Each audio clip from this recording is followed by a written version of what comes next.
E aí, pessoal, tranquilo? Bom, vamos dar continuidade aos nossos estudos.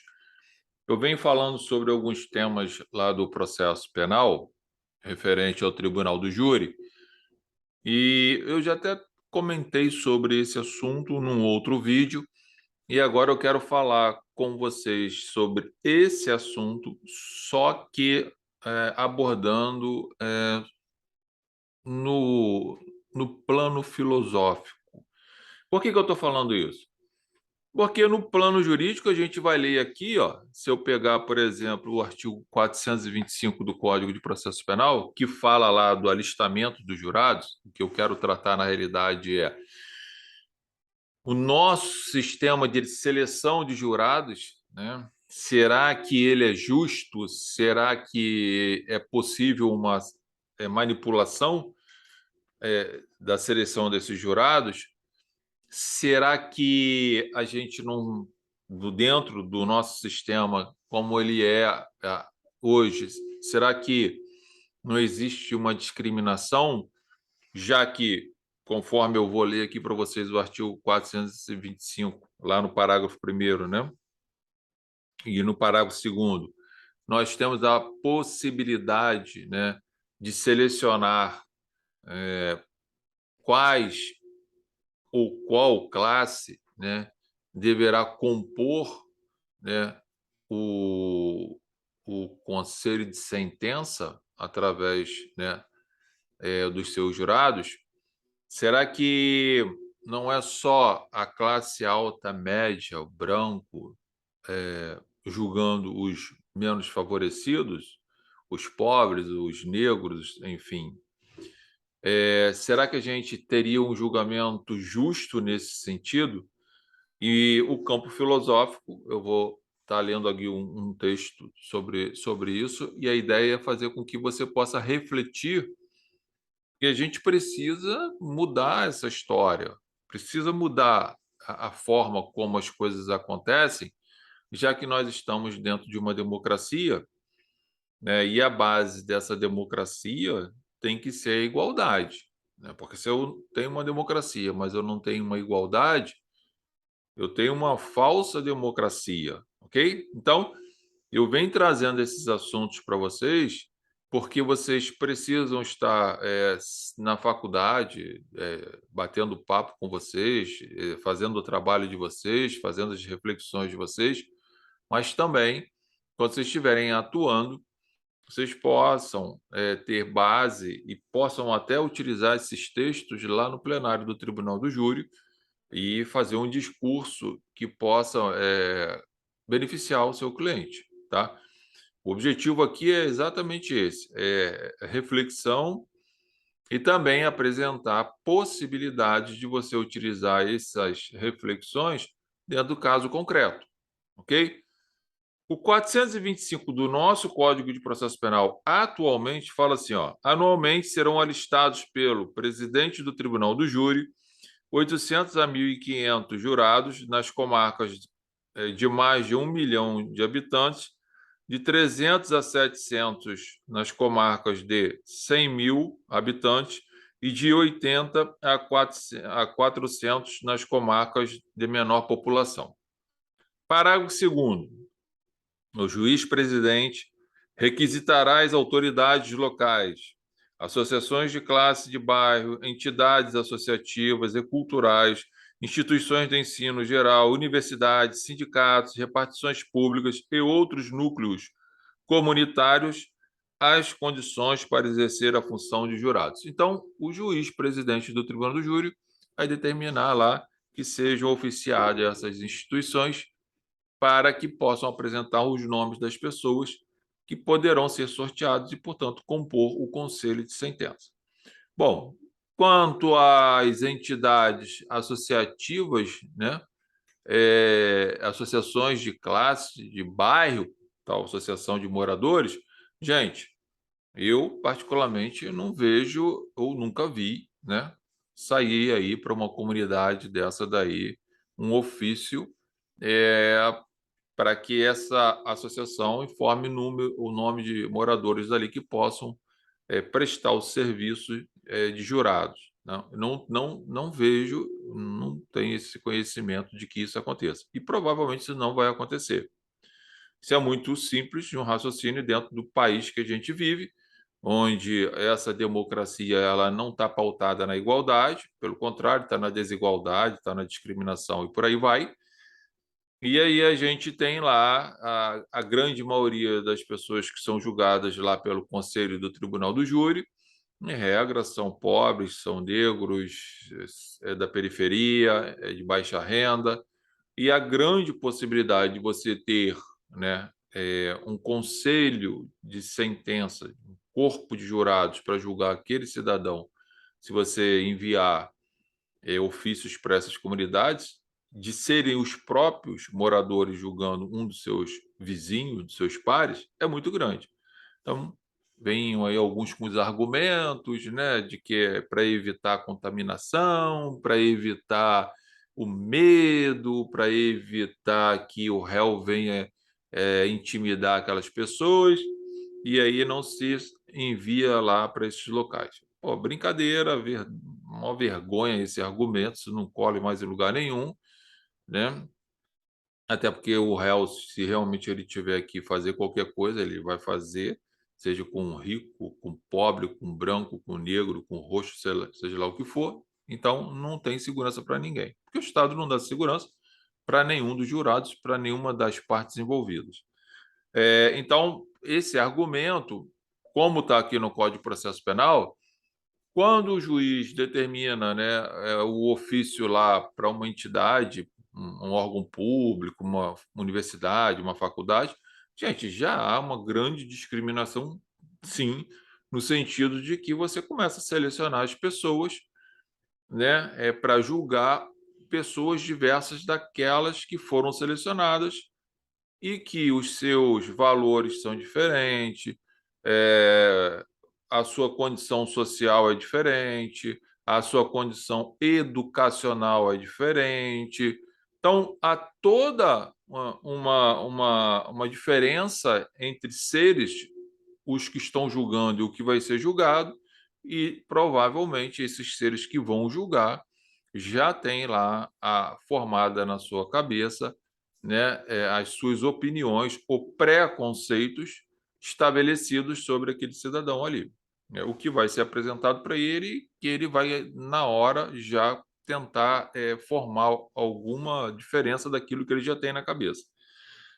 Por quê? Porque não há igualdade, não há solidariedade, não há o desprendimento, né, da diferença da classe social, educacional, cultural de um para o outro.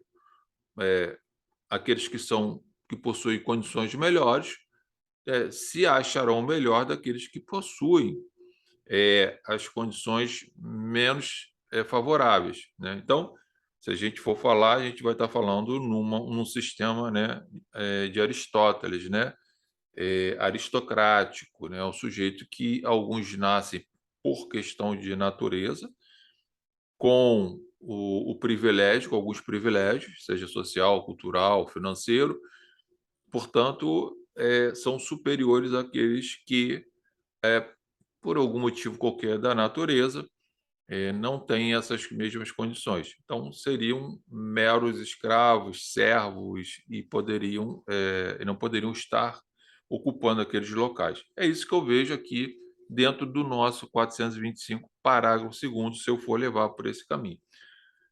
E, fazendo a leitura aqui, eu já falei desse livro, né, do Luc Ferry, ou Lucy Ferry, como queiram falar, né, o francês, ele é um educador e filósofo.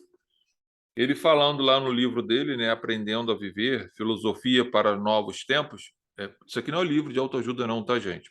O tema parece que é, mas não tem nada a ver, tá? E pelo contrário, ele vem trazer conceitos, né, filosóficos, modernos, para que a gente possa começar a refletir, no sentido atual da nossa sociedade. Ele não abandona, tá, gente, a filosofia antiga, não tem nada a ver. Ele só tenta trazer para a gente dentro de um contexto de uma atualidade que não é naquele da filosofia antiga, né. Então, na página 123, eu vou ler algumas coisas aqui para a gente estar falando, 123, 124, 125. Vou estar pulando e a gente vai estar comentando aqui algumas coisas. Mas ele fala lá assim, ó, para as filosofias da liberdade, ao contrário, especialmente para Kant, a virtude aparece em exata oposição como uma luta da liberdade contra a naturalidade entre nós. Ou seja, ele aqui está falando, nesse contexto, né, que nós temos as nossas questões naturais, vindas pela natureza, recebidos pela natureza, e que elas fazem, e aí entra Aristóteles nessa história, a diferença do nosso comportamento e até a diferença de uma classe social, intelectual, financeira e por aí vai. Né? Não é à toa que lá, no passado, nós tínhamos a ideia, né, da aristocracia. Né? Alguns já vinham pela natureza com todas essas regalias, e, portanto, eles eram superiores aos que não tinham essas regalias de conhecimento financeiro, enfim, por aí vai, tá? E continua ele: na nossa natureza, volto a insistir, é naturalmente inclinada ao egoísmo. Então, a gente já está falando aqui que, por exemplo, o sujeito que mora numa condição melhor do que a outra, né, que desfruta de melhores oportunidades, né, no contexto geral, por si só já é um egoísta, né? Então ele já vai provavelmente para esse julgamento, olhando aquele cidadão que provavelmente está lá mal vestido, que mora em um lugar X, que a gente vê desprovido de conhecimento, de educação e por aí vai. O egoísmo desse sujeito julgador já está com um preconceito dele, portanto, aquela ideia, né, do sujeito estar livre para julgar, a mente dele já está contaminada porque já vem com essas informações, tá? Então, nossa natureza, volto a assistir, é naturalmente inclinada ao egoísmo, e se quero dar espaço para outros, se quero limitar minha liberdade às condições de sua integração com a de outro, então é preciso que eu faça um esforço, é preciso mesmo que eu me violente. Então ele está dizendo o seguinte: pô, se eu quero uma igualdade entre as partes, já que eu sou superior àquele que está ali sentado em razões diversas, é inferior à minha pessoa, né? Eu preciso brigar comigo mesmo, abrir mão de muitas coisas para vencer o meu egoísmo e me colocar no lugar daquele. E aí talvez eu poderia ter um julgamento provavelmente mais justo, né? Eu estou fazendo uma adaptação para você imaginar ou refletir ou pensar, se nunca pensou nisso, que isso acontece no dia a dia lá no plenário do Tribunal do Júri, ok? Eu vejo isso várias vezes. Às vezes estou sentado lá no tribunal de júri, estou fazendo minhas pesquisas lá, e eu escuto comentários. E olha a cara do réu, "Ih, esse aí tem culpa." O cara nem ouviu ainda os fatos, nem viu nada, a plateia já está julgando o cara pela aparência, né? É a ideia do Lombroso na época em que se falava do perfil, né, do criminoso. E às vezes o sujeito não é criminoso, ok? Mas vamos lá. E aí continua ele. No plano político, esse novo espaço de vida comum terá três marcas características, diretamente opostas ao mundo aristocrático dos antigos: a igualdade formal, o individualismo e a valorização da ideia de trabalho. Sobre a igualdade, serei breve, tá? Caso se identifique a virtude ou os talentos naturais, então, com efeito, nem todos os seres se equivalem. Então é o seguinte, né? O que eu falei para vocês anteriormente. Ele está dizendo aqui assim: algumas pessoas receberam talentos naturais, então os que não receberam, a gente já parte do princípio que eles são desiguais. Então, quem recebeu talentos como inteligência, riqueza, beleza, educação, por exemplo, né, já vinda pronta para ele é superior àquele que não tem. Então a gente já vê aqui o ponto da ideia da discriminação. Tá? Ah, Zé Carlos, mas por que você está falando isso tudo? Porque eu li o 425 parágrafo segundo, e aqui a gente tem uma possibilidade de fazer essa seleção, que aqui na filosofia, e Luc Ferry fala da questão natural, nós temos aqui a questão processual, em que o juiz pode muito interferir quando ele não envia lá o ofício para a comunidade da Rocinha, para o Morro do Alemão, para a favela XYZ e por aí vai, ok? Então a gente começa a perceber que tem interesses, né, em se manter os menos favoráveis fora da capacidade de julgar os seus pares de dentro da sua comunidade. Porque aí teria provavelmente uma justiça, segundo essas pessoas, mais justa para condenar, né, na cabeça dessa desigualdade. E aí vem, nessa perspectiva, é normal que se construa um mundo aristocrático, quer dizer, um universo fundamentalmente não igualitário, que postula não apenas uma hierarquia natural dos seres, mas que também insiste em fazer com que os melhores fiquem no alto e os menos bons embaixo. A diferença aí de quem julga e quem está sendo julgado. Se, ao contrário, situa-se virtude não mais na natureza, mas na liberdade. Então, todos os seres se equivalem e a democracia se impõe. Então, se nós fôssemos trabalhar com a questão da meritocracia, já vinda lá com a ideia do cristianismo, né, que é buscar a igualdade das partes, não pela natureza vinda, né, sendo recebida automaticamente, mas você teria que ter mérito para ter a riqueza, a educação, a sabedoria e por aí vai, né? Não que alguns não recebam automaticamente, porque alguns realmente são diferenciados, mas aqueles que não são passam a ter condições, pelo menos ofertadas pelo Estado e pela sociedade, para que eles possam se desenvolver e buscar a igualdade, o que a gente não tem hoje, e aqui no júri acontece isso. Vejam que aqui no parágrafo 2º do artigo 425 do Código de Processo Penal, você passa a ter, né, a possibilidade de escolher, né, a classe que vai julgar o réu.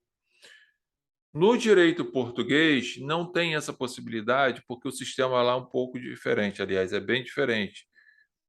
Lá essa seleção dos jurados é feita através do sistema eleitoral. Então, me pouco importa para ele se o sujeito é rico, se é pobre, se é inteligente, se não é inteligente, se é educado, se não é educado, se tem cultura, se não tem cultura, se é branco, se é negro, não interessa. O sistema eleitoral vai fornecer para o juiz, né, para que uma quantidade de pessoas que serão selecionadas para compor o júri. Seria ótimo aqui, porque aí eu não ficaria fazendo por região, ok? E aí não teria como eu, magistrado, poder delimitar ou selecionar o júri que eu quero que atue para julgar aquele coitado, né, que está lá. Coitado, quando eu falo, gente, não é no sentido de que ele não mereça ser condenado. Se praticou o crime, provou, merece a condenação. Ponto. Falo coitado no sentido da diferença da classe social, educacional e por aí vai, já que esse nosso sistema penitenciário, já foi falado 500 mil vezes, é composto por essas pessoas, tá? Continua lá ele. O individualismo é consequência desse raciocínio. Para os antigos, o todo, o cosmos, é infinitamente mais importante do que suas partes, do que os indivíduos que o compõem. É o que se chama de holismo, que vem do grego holos, que quer dizer tudo. Para os modernos, e aí agora, ó, a relação se inverte. O todo não tem mais nada de sagrado, já que para eles não existe cosmos divino e harmonioso no seio do qual seria necessário encontrar um lugar a se inserir. Apenas o indivíduo conta. Então, hoje, para eles, pela filosofia moderna, o que interessa é o indivíduo, né? Isso vai fazer diferença, hein, gente? Lá, quando a gente estuda princípio, né, o princípio do individualismo, né, com o princípio, né, da soberania do Estado, ok? Que o Estado pode tudo, então se você mora no lugar X lá no direito administrativo, o direito administrativo quer construir uma ponte, ele arranca para você, porque o interesse público prevalece sobre o interesse privado. Aqui no processo penal não pode acontecer isso, né? com as exceções lá da possibilidade da prisão preventiva, que eu já falei, que a presunção processual não é absoluta, né, porque precisa efetivamente, às vezes, o sujeito ser preso preventivamente, porque ele feriu aqueles requisitos 312, e aí você precisa manter o cara cautelado. Mas não é isso que a gente está falando aqui. Então ele fala assim, ó, então vem ele, falou sobre a questão da igualdade, né? O todo não tem mais nada de sagrado, já que eles não existe cosmos divino e harmonioso, no seio do qual seria necessário encontrar um lugar a se inserir. Apenas o individualismo conta, de tal modo que, a rigor, uma desordem é melhor do que uma injustiça. Não se tem mais o direito de sacrificar os indivíduos para proteger todos. Então, você não pode sacrificar o direito do sujeito que está sentado num banco dos réus a ser julgado de forma igualitária pelos seus pares, formados não só por ser humano, mas formado pela mesma classe social, pelo mesmo entendimento intelectual, pela mesma pelo mesmo conhecimento cultural, e não fazer essa seleção, que é o que está acontecendo no nosso sistema aqui, tá? E aí ele vem, fala que, né, pois o todo não é nada mais do que a soma dos indivíduos, uma construção ideal na qual cada ser humano, porque é um fim em si, não pode mais ser tratado como um simples meio. Então, o ser humano é um fim em si, é aquilo que você está trabalhando. No caso do julgamento, você tem que olhar ele, né, como como o fim, no sentido dele vai sofrer as consequências, ou a sociedade, caso ele seja absolvido. De qualquer jeito, ele está sofrendo consequências, porque o processo penal já é um processo danoso, já cria danos na personalidade, na característica, é, no sentido das pessoas já olhar para ele, mesmo que seja absolvido, será que foi, será que não foi? Existe tudo isso. Então, observe que você pode pegar esses textos, e eu já venho falando isso, né, em diversas aulas, que a gente não pode, principalmente nós que atuamos no Tribunal do Júri, nós não podemos ficar atrelados só ao que determina a lei. Óbvio que eu preciso conhecer a lei. A lei é minha ferramenta de trabalho, mas eu preciso ter outras ferramentas que vão até às vezes sobrepor, no caso do plenário do Tribunal do Júri, gente, os meus argumentos para que essa lei, que já é de 1940, que já está super ultrapassada, eu possa chamar a atenção dos jurados para que eu possa, né, no sentido de alertá-los sobre a forma que eles vão julgar. Eu não sei quem está sentado lá, se é rico, se é pobre, se tem cultura, se não tem cultura. Eu posso até tentar, de algumas formas, como já falei em outros vídeos, fazer uma, entre aspas, entrevistas com perguntas para o juiz. O que é super complicado aqui, é diferente do sistema português, que lá tem uma audiência para isso, e aqui não tem. Eu também já falo sobre isso, até inclusive no meu livro falo sobre isso. Então, a ideia aqui é trazer novamente para vocês reflexões para que vocês possam ver que o nosso sistema, né, de seleção de jurados, dentro da nossa democracia atual, em que o fundamento para que essa democracia ela possa ser justa, há de se existir igualdade, e nós não temos a igualdade, inclusive na igualdade material e na igualdade processual, né? A igualdade material é aquela em que há diferença de cargo entre um e outro, de escolaridade entre um e outro, de raça entre um e outro, de discriminação entre um e o outro. Então, já não tenho essa igualdade na questão material. E na questão processual, quando o juiz ele escolhe para onde ele vai oficiar e, obviamente, ele vai provavelmente, o que a gente vê na prática, a gente vê o jurado sentado lá, que são pessoas de uma classe social diferente daquele que está sentado a ser julgado. Isso gera uma desigualdade, portanto, o réu já chega ali com uma desigualdade muito grande.